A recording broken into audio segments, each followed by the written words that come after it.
Welcome to Truth Behind History. Today we are diving into the Six-Day War, a conflict that lasted less than a week, but redrew the map of the Middle East and left fault lines that still fracture the region today. Now, before we jump into the bombs, the borders, and the battlefield, we need to rewind. Because this war didn't begin in 1967. The seeds were planted decades earlier, in the smoke of collapsed empires and the shadows of superpower rivalries. So let's set the scene. After World War II, the British and the French, two colonial powers who had carved up the Middle East like a pie after the First World War, began to retreat. And when they left, they didn't clean up the mess. They left behind unstable borders, fragile governments, and political vacuums that sucked in every rising ideology and opportunistic regime. This was what historians call post-colonial realignment, a polite term for a chaotic scramble. Into that vacuum surged Arab nationalism, a rising tide of identity and resistance, especially in countries like Egypt and Syria. These weren't just political movements, they were cultural earthquakes, rallying people around a shared sense of purpose and a shared enemy. Often, that enemy was Israel. You see, the Arab-Israeli conflict didn't start in 1967. The 1948 Arab-Israeli War, the one that followed Israel's declaration of independence, had already inflamed tensions. That war ended with hundreds of thousands of Palestinian refugees and borders drawn in blood. And then came the 1956 Suez Crisis, a showdown over a canal, colonialism, and Cold War chess moves that deepened the hostility. The borders were more than lines on a map. They were open wounds. But wait, it gets more complicated. Because just like in every good Cold War story, the United States and the Soviet Union couldn't resist choosing sides. The US aligned increasingly with Israel. The USSR backed Arab states like Egypt and Syria. And suddenly, regional tensions became proxy battlegrounds for a global ideological war: capitalism versus communism, democracy versus socialism, freedom versus control, or so the narratives went. And all of this was unfolding against the backdrop of economic stagnation. Many Arab states were stuck between the old imperial systems and the promises of socialism or pan-Arab unity. Jobs were scarce, corruption was rampant, frustration simmered, and into that boiling pot came charismatic leaders like Gamal Abdel Nasser, who promised dignity, independence, and strength. So what happens when old empires collapse, new ideologies clash, and two nuclear superpowers start arming everyone to the teeth? You get volatility, you get brinkmanship, and eventually, you get war. That's the world in which the Six-Day War was born. Let's fast forward to the spring of 1967, a season charged with tension, missteps, and strategic rigidity on all sides. You see, by this point, the Middle East wasn't just simmering, it was a pressure cooker, and the lid was about to blow off. So what pushed things over the edge? First, Egypt's President Gamal Abdel Nasser made a bold and dangerous move. He expelled the United Nations peacekeeping forces from the Sinai Peninsula. Now, those peacekeepers had been there since the Suez Crisis in 1956, acting as a kind of international buffer between Egypt and Israel. Removing them wasn't just symbolic, it was a loud and clear message: Egypt was done playing defense. The gloves were off. But Nasser didn't stop there. Just days after kicking out the peacekeepers, Egypt closed the Straits of Tiran, a narrow but critical waterway leading to Israel's southern port of Eilat. Now, on the surface, that might sound like a minor geographic detail, but economically and militarily, it was huge. Israel relied on that passage for oil imports and trade. Closing it was like choking a country's windpipe. Israel viewed it not just as a provocation, but as an act of war. In legal terms, a casus belli. Meanwhile, behind the scenes, Arab nations were forming tighter military alliances. Egypt, Syria, and Jordan, three key regional players, signed mutual defense pacts. That meant if one went to war, the others would follow. And while some of that was political theater, a lot of it was genuine preparation. Military units were mobilizing, weapons were flowing in from the Soviets, and public speeches were ramping up the rhetoric. The air was thick with anticipation and fear. And then there's the media. You see, this wasn't just a battle of tanks and troops. It was a war of headlines, rumors, and misinformation. False intelligence reports flooded in. Israeli officials were told, wrongly, that Arab armies were planning a massive coordinated strike. At the same time, Arab leaders were fed exaggerated reports of Israeli aggression, and media outlets on all sides added fuel to the fire with sensationalist coverage that turned political posturing into a countdown to war. This is the danger of strategic rigidity. Once leaders commit to a certain course of action, especially in public, it becomes almost impossible to walk it back without looking weak. Pride becomes policy, and perception becomes reality. So let's recap. The peacekeepers are gone, the trade routes are blocked, the armies are aligned, the media is hyping a showdown, and everyone's intelligence is a mess. At this point, war wasn't just likely, it was locked in. And yet, no one could have predicted how fast, how brutal, and how transformative it would be. That's what we'll explore next. When war finally broke out on June 5, 1967, it didn't creep in slowly. It exploded with a thunderclap. Israel struck first, and they struck hard. This wasn't a stumble into battle. It was a calculated, high-stakes gamble called Operation Focus. In the early morning hours, Israeli fighter jets launched a massive preemptive airstrike against Egyptian airfields. But here's the twist. They didn't just hit a few runways. They wiped out the bulk of Egypt's air force, on the ground, before it even had a chance to take off. Within just a few hours, Israel had crippled Egypt's air power, and with it, they gained total control of the skies. That move alone shifted the momentum of the entire war. Imagine a boxing match where one fighter lands a knockout blow in the first round, but the match still continues, just with one side now completely dazed. But air superiority was only the beginning. Israel launched a blitzkrieg, a lightning war, on multiple fronts. In the Sinai Peninsula, Israeli ground forces swept through Egyptian positions. In the north, they moved into the Golan Heights,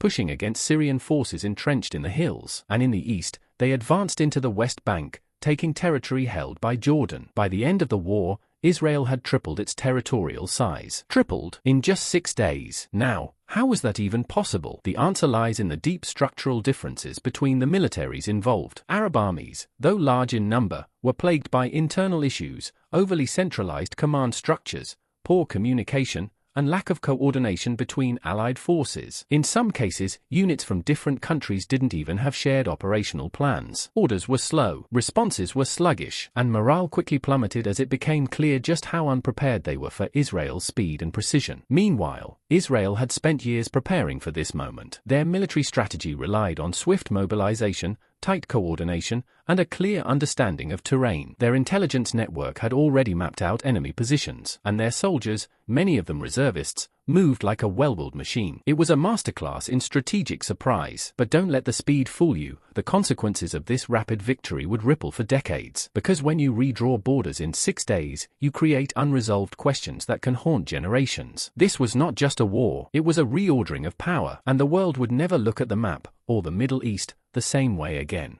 So, the war is over. 6 days. A stunning military victory for Israel. But now comes the part history books often rush past, the part where victory becomes occupation, and where swift success plants the seeds of deep, enduring conflict. Because in winning the war, Israel didn't just gain territory. It inherited millions of people, specifically, Palestinians living in the West Bank, Gaza, East Jerusalem, and the Golan Heights. But here's the catch. These people were not granted Israeli citizenship. They lived under Israeli control, but outside of its political community. No vote, no full rights, no clear future. This is what we mean by occupation without integration. And it created a smoldering tension that couldn't be extinguished with tanks or treaties. It ignited unrest, and it gave rise to a new chapter in the Palestinian national story, one rooted not just in displacement, but in resistance. In the years following the war, the Palestinian Liberation Organization, the PLO, gained significant traction. They framed themselves as the voice of a stateless people, a movement fighting against not just Israel, but a system that denied them sovereignty and identity. This wasn't just political, it was existential. And meanwhile, Israel began constructing settlements in the newly occupied territories. Now, think about that. You win a war, you take land, and then you start planting permanent communities, often with military protection, in territories whose status is still hotly contested. That's more than a security decision. That's a statement, a long-term bet that these lands would not be returned. And the world noticed. International criticism mounted. But inside Israel, the state's policy leaned further toward entrenchment. But it wasn't just a political or moral question. It was also an economic one. Because after 1967, American aid to Israel skyrocketed. Military funding poured in. And with it came a quiet but powerful incentive structure. The more conflict persisted, the more justification there was for continued militarization and continued financial support. Think about that. When war becomes profitable, when foreign aid rewards militarized stability rather than peaceful resolution, you create what economists call a distortion of incentives. In other words, the system starts rewarding the very behavior that prevents peace. And for the Palestinian side, the lack of progress fueled despair and radicalization. So now we have two peoples, one with the power of a victorious state, the other with the fury of a displaced population, locked into a cycle of resistance and repression. A cycle propped up not just by ideology, but by structure, by money, by policy, by geopolitics. This wasn't the end of the war, it was just the beginning of something deeper.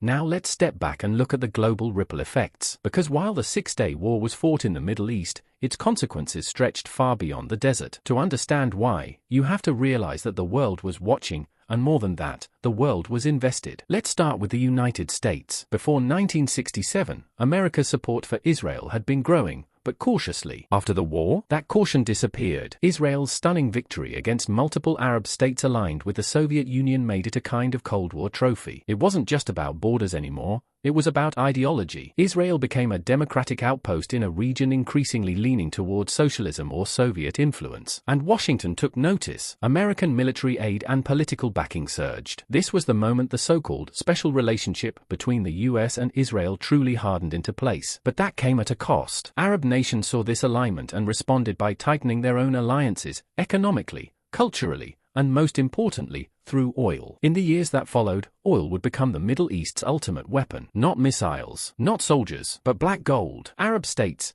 through OPEC, realized they could influence, even punish, Western powers through supply and price. It was economic warfare disguised as energy policy. You'll see the full impact of that a few years later during the 1973 oil embargo. But the groundwork was laid here, in the wake of the 1967 war. And while diplomats maneuvered and oil markets shifted, something else was happening. The media was shaping the narrative. News outlets in the West framed Israel as the underdog-turned-hero, a small nation surrounded by hostile enemies that pulled off a miraculous victory. That framing stuck. It became mythic. But it also simplified the conflict, turning a deeply complex, multi-layered regional crisis into a feel-good story of triumph. Meanwhile, coverage of Palestinian displacement, Arab civilian casualties, and the long-term consequences of occupation received far less airtime. This is the power of framing. It doesn't necessarily lie, but it chooses what to highlight and what to blur. And that framing had consequences. It shaped public opinion. It influenced policy. It created a divide between what people felt was happening and what was actually happening on the ground. So let's put it all together. After the Six-Day War, you had a newly empowered Israel backed by American arms and dollars. You had Arab states regrouping and using oil as leverage. And you had a global audience watching it all through a distorted lens, one shaped by Cold War agendas and media myth-making. This wasn't just a war. It was a turning point in global power. And it revealed something uncomfortable. That sometimes, the narrative of history is written not by the victors, but by the sponsors. Let's pause for a moment, because behind all the borders and battles, behind the speeches, airstrikes, and alliances, there's a bigger question we have to ask. What kind of systems create these outcomes? And are we locked into them? The Six-Day War wasn't just a military event. It was a clash between two very different approaches to power. On one side, we had centralized states, massive bureaucracies, national armies, top-down ideologies. Egypt, Syria, Jordan, each aligned themselves with imperial powers, each structured around state control and hierarchical leadership. They were rigid, they were proud, and when the pressure hit, they cracked. On the other side, Israel, also a state, yes, but one that functioned more like a network. Their military was deeply integrated with their civilian population. Their economy relied on mobilization and flexibility. Their strategies were decentralized, adaptable, fast. You could argue that the victory wasn't just about better weapons, it was about a better system of coordination. But here's where it gets even more interesting. The region as a whole, the entire Middle East, had been shaped by empire. Ottoman Empire, British Empire, French mandates, and after them, superpower influence from the United States and the Soviet Union. Again and again, local populations were absorbed into systems that concentrated power, redrew borders without consent, and imposed authority from the top down. And what happens when you centralize power like that? You create bottlenecks, fragile alliances, perverse incentives. Leaders become more accountable to foreign backers than to their own people. Armies are built to impress, not to function, and entire populations are left with no voice, only rage. Contrast that with the few moments in this region's history where decentralization flourished, moments of voluntary trade, local governance,